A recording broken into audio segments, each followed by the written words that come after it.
Hi, this is Adam. I'm one of the regional sales managers here at SetSchedule, and I'm going to talk to you about the importance of the follow-up. I think that following up is one of the most important things in the sales process. It kind of sets an expectation with the person that you're dealing with. Generally someone, when they start getting into the sales process, they want to know that you're going to do what you say you do. So if you are setting a follow-up with someone, it's important to set a time to follow up, a way of following up with them. Are you going to give them a call? Are you going to email them? Are you going to text them? Or are you expecting them to reach back out to you?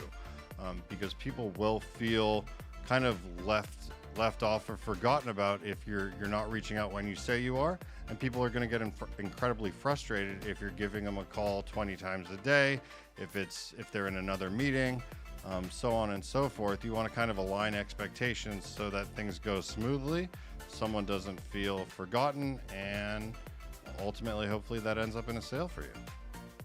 The reason I think following up is so important, or the way you follow up is so important, is because it sets a level of expectation.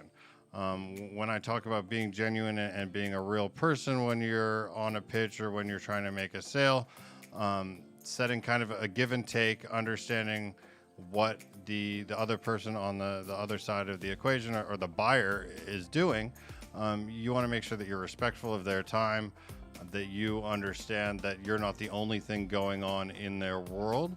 And so to kind of align expectations, move things forward, it's really important to kind of discuss what the next step is. And ultimately that's where kind of the follow-up comes from, right? It's not just a follow-up, what are you thinking? It's these are the steps that we're going to take to move forward. This is what I'm going to do. This is what I expect from you. It makes the process fairly straightforward and clear cut, and that way there are fewer hang-ups as you move along.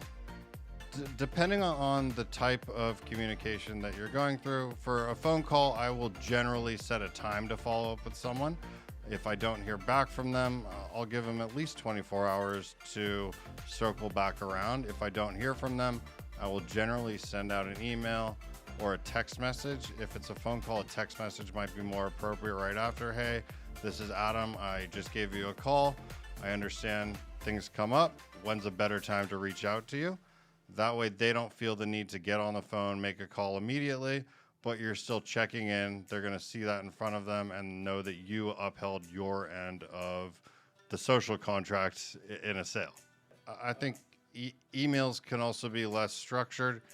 I will follow up with you towards the end of the week. You can put an email out. With a phone call, you're expecting someone to be there at that certain time and take your phone call. So I find it to be important to set that time aside so that nothing else is going on.